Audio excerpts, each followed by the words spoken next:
RCR, la red que comunica y une al Perú. Vamos a comunicarnos a esta hora con el señor Óscar Valdés. En su momento ha sido presidente del Consejo de Ministros y también ministro del Interior, y le agradecemos infinitamente esta comunicación con RCR, Red de Comunicación Regional. Señor Valdés, qué gusto saludarlo, muy amable por la atención con RCR. Muchos buenos días y gracias por la invitación. ¿Cómo está analizando la situación política en el país, ¿no? Cada día que pasa vemos mayores detalles, pero mayores complicaciones, ¿no? Hoy incluso el prestigioso diario estadounidense The Washington Post ya se ocupa del caso Perú, ¿no? Y pone un titular donde en realidad ya culmina, ¿no?, la lucha contra la corrupción, es decir, en la etapa del presidente Martín Vizcarra a raíz de los últimos escándalos, ¿no? Usted ha estado en la administración pública, conoce muy de cerca cómo es el manejo y cuáles son las consecuencias de estos temas, ¿no? Por favor, nos gustaría pedirle una primera aproximación sobre el tema, por favor. Cómo no, en primer lugar creo que es lamentable la situación por la que está pasando el país y sabemos pues lo sensible que es a nivel internacional este tipo de noticias, que como bien lo dice usted, ya la prensa extranjera se ha manifestado y eso definitivamente va a incidir en cuanto a las probables inversiones que vengan al país o las que estén en trámite, ¿no? Creo que es lamentable esta situación que está viviendo el país y que ha sido fundamentalmente basada en una inconducta de parte del Ejecutivo. Creo que el mal manejo del entorno íntimo del presidente de la República y sobre todo el desnudar una inconducta del mismo presidente al tratar de buscar influenciar en sus subordinados un encubrimiento a unas visitas que todos los peruanos nos preguntamos cuál es el fin final, porque si esto está pasando al nivel del señor Cisneros y las secretarias del presidente, es fácil imaginarse qué puede estar pasando para los grandes conflictos, los grandes problemas que tiene el país en cuanto a la lucha contra la corrupción. Llámese pues el caso de Odebrecht, el caso de todos los implicados en la construcción, y que realmente pensábamos que el presidente Vizcarra era el adalid de la lucha contra la corrupción. Esto, como bien lo dice usted, ya lo han notado hasta en el extranjero. Acá los peruanos le exigimos que el presidente lleve pues adelante una conducta apropiada de un debido proceso y debe respetar el equilibrio de poderes y asistir al Congreso de la República este viernes a aclarar todo el problema que él mismo ha causado. Entonces, por otro lado, también vemos de que las instituciones en el país no están debidamente consolidadas y no están actuando apropiadamente. Llámese el Congreso de la República, que ha tenido también desatinadas intervenciones en cuanto a convocar a las Fuerzas Armadas. Por su parte, el Ejecutivo no se quedó atrás cuando salió el Premier a dar un mensaje con los 4 comandantes generales, parecían decanes. Entonces, esas cosas realmente van a incidir en todo el desarrollo económico del país. Creo que es muy delicado lo que estamos viviendo, que un problema tan doméstico aparentemente nos está llevando a un tema muy grave para el país, ¿no? Ahora, don Óscar Valdés, ayer vimos al presidente de la República nuevamente en una actividad, una visita que estaba haciendo sobre unas acciones que se están realizando el gobierno respecto al tema de la pandemia. Y vuelta vemos otra vez acompañado por los comandos de las Fuerzas Armadas. Y esto sigue suscitando estos comentarios y por un lado se pide no manosear las instituciones, en este caso las instituciones tutelares de la patria, pero por otro lado se insiste en presentar otra vez esas imágenes que generan, por un lado, un poco de malestar, por otro lado, contradicen entonces el pedido que se está haciendo de no inmiscuir a estas instituciones en estas crisis políticas, pero por otro lado también vemos que el presidente también contribuye a que estas suspicacias y estos comentarios y especulaciones se agraven. ¿Cuáles sería, en todo caso, el nivel de comportamiento adecuado en este momento, mirando de cara el rol que cumplen nuestras Fuerzas Armadas en el país? Sí, creo que las Fuerzas Armadas de alguna manera se han involucrado innecesariamente ellos mismos. Los comandantes generales, ante el pedido del Ejecutivo, ellos han debido mantener su independencia como de no ser beligerantes y como lo señala la Constitución política. Ellos han debido decirle al presidente: señor presidente, nosotros no podemos salir en esa foto. Pero lamentablemente, en los últimos tiempos, a veces los comandantes generales de las Fuerzas Armadas, por preservar su puesto, no atienden y no defienden con el respeto que deben tener hacia las instituciones militares. Creo que ese es el detalle. Ahí no solamente hay que echarle la culpa a los poderes civiles, sino también a los mismos militares que están aceptando este tipo de despropósitos. Ellos son los primeros que han debido decirle al ministro de Defensa: señor, nosotros no podemos prestarnos a esto, porque en la Constitución nosotros tenemos que mantener una situación totalmente imparcial y separada y estrictamente ceñida a lo constitucional, que no somos beligerantes y no podemos participar. Creo que ahí los grandes culpables son los 4 comandantes generales, incluyendo la policía, que han hecho una presencia innecesaria, ¿no? Por otro lado, yo veo una desesperación de parte del presidente de la República de mantenerse en el cargo. Él sabe que ha quedado herido de muerte porque, fíjese usted, la vacancia por inmoralidad permanente, incapacidad moral permanente, se está dada. El señor no está calificado moralmente para continuar, sobre todo si ha cometido delitos. Estos delitos, ya lo sabe, algunos abogados lo han dicho muy claramente, que la incapacidad moral permanente se da por otros delitos que no son los tipificados en el artículo 117 de la Constitución, y para eso se ha puesto el 113, para otros delitos que no están considerados ahí y que lo descalifican moralmente al presidente. Creo que ayer el doctor Gersi hacía un análisis muy claro y hablaba pues de que si el presidente comete pues un asesinato, una violación sexual, no podría continuar en el puesto por más que no esté incluido en el 117. Entonces, esa es una incapacidad moral, y la que ha hecho el presidente de tratar de borrar pruebas, encubrir un mal comportamiento, yo que pienso que ya de algo, por eso es que tiene el temor de ir al Congreso, porque sabe que va a salir descalificado, y que esa votación que ahora aparentemente no suma los 87, puede escalar a los 87 y puede ser vacado, como en mi opinión debería ser, pero yo diría que el presidente ha debido renunciar. Ahora mucha gente dice: oye, pero no es conveniente ni la vacancia ni la renuncia, porque estamos luchando contra la pandemia y la crisis económica. La pregunta es, si este gobierno en todo este tiempo nos ha llevado a que seamos el país que tiene la mayor cantidad de muertos por millón, la mayor cantidad de infectados, que ha tenido una estrategia totalmente inadecuada para combatir el virus, y que por otro lado nos encerró en nuestras casas, paró toda la economía, y somos el país, uno de los países que ha tenido más golpeados económicamente del mundo, ¿qué va a hacer en estos meses que faltan?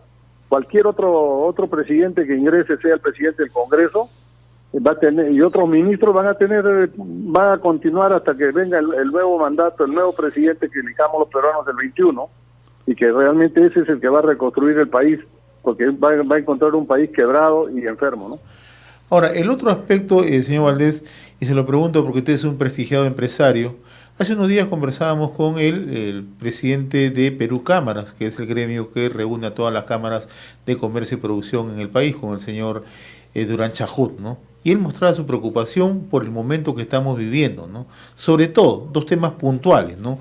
La credibilidad, la confianza, que en realidad ha venido a cero en el país. Y el otro aspecto, ¿no? El nivel de inversiones, que también no reúne las condiciones para captarlas, y la generación de empleo. Usted que mira justamente la realidad del país desde el interior del país, ¿qué efectos está teniendo esta crisis en la marcha económica y naturalmente que va asociada a la situación sanitaria? Sí, mire, hay 2 cosas que yo quisiera resaltar. Yo ahora, por el tema de que no hay aviones, el servicio aéreo de Tacna a Lima, viajo por tierra y de vuelta, porque tengo que hacer cosas en Lima también, y veo bastante tránsito hacia el sur, de camiones, carga pesada, pero todo porque se está moviendo todo el sistema de alimentos, ¿no? Y servicios. Que creo que el Perú quiere reactivarse, pero ¿sabe qué? Vemos de que el Estado, en toda esta época de la pandemia, ha sido el principal causante, porque todas las instituciones públicas han estado cerradas. Ministerio de Transporte que no funcionaba, Ministerio de Agricultura tampoco, el MINSA que estaba dedicado a la pandemia y no veía el tema de las exportaciones, los certificados. Y tenemos un país que el gobierno no ha hecho nada para luchar contra la tramitología y contra las sobreregulaciones. Eso nos está matando, porque mire, de la inversión privada, el 80% de toda la inversión privada es inversión nacional, y esa es la que está parada por la tramitología y por las sobreregulaciones. Entonces, el otro 20% es la gran inversión extranjera, y eso pocos se dan cuenta, ¿no? Y dicen, oye, pero el Estado dice, vamos a reactivar la inversión pública, está soltando plata a los municipios, a los gobiernos regionales, y ellos realmente no garantizan una inversión que vaya a tener rentabilidad mañana. Más que nada va a ser costo, van a inflar planillas. Entonces lo que se necesita aquí es activar la inversión privada a nivel Perú, que es el 80% en total, la internacional y la nacional, y para eso se tiene que eliminar toda la tramitología, se debe atacar ferozmente ella y también las sobreregulaciones. Y cada día salen más regulaciones, oiga, y con esto del COVID peor aún. Entonces yo creo que acá necesitamos un gobierno que realmente desentrampe el país. ¿Se acuerda usted hace poco, un año atrás, 2 años atrás, se nombró una comisión para destrabar las inversiones? Eso no se ha hecho nada. Entonces quiere decir que el país está a la deriva en la parte económica y solamente la ministra de Economía, seguro con un criterio bastante debe hacer beneficencia con todas las personas que están castigadas por la pandemia, hasta reparte dinero a diestra y siniestra, pero eso no garantiza que el país recupere los niveles. En los últimos meses hemos visto que el PBI sigue negativo, ¿no? Si bien es cierto, ya no estamos en 30, pasamos a 17, ahora el último mes ha sido 11, seguimos en negativo, y esto es porque no se ha reactivado la economía adecuadamente, y esto está íntimamente ligado a que la pandemia ha sido la estrategia seguida contra la pandemia, no utilizarse las pruebas moleculares y no hacerle bloqueo de los ingresos y seguimientos, localizaciones y las cuarentenas focalizadas, todo ese tema que no se ha tratado bien y está influyendo en la economía. Ahora, señor Valdés, usted, desde su punto de vista, en el plano empresarial, porque usted también es un hombre de Estado y también conoce a fondo las Fuerzas Armadas, de donde proviene, de la institución donde proviene, que ha hecho carrera. Pero en un momento determinado se dijo que todo este manejo que se estaba haciendo y que nos llevó a esta situación en el plano económico es porque había cierto sesgo empresarial, antiempresarial en el manejo que se ha dado. ¿Usted desde su posición de empresario corrobora esta apreciación o es solamente una simple especulación? No es una especulación. Mire, al empresariado se le ha dejado a un costado. Hemos visto que otros países y otros lugares, hemos visto acá en el norte, en Ecuador, en Guayaquil, lo primero que hizo el Estado fue aliarse con los empresarios privados para poder atacar la pandemia y con muy buenos resultados. Oiga usted, si se hubiera aliado con el empresariado, hubiera habido otra mecánica en cuanto a la logística, otra mecánica en cuanto a la estrategia, otra mecánica en cuanto al tratamiento.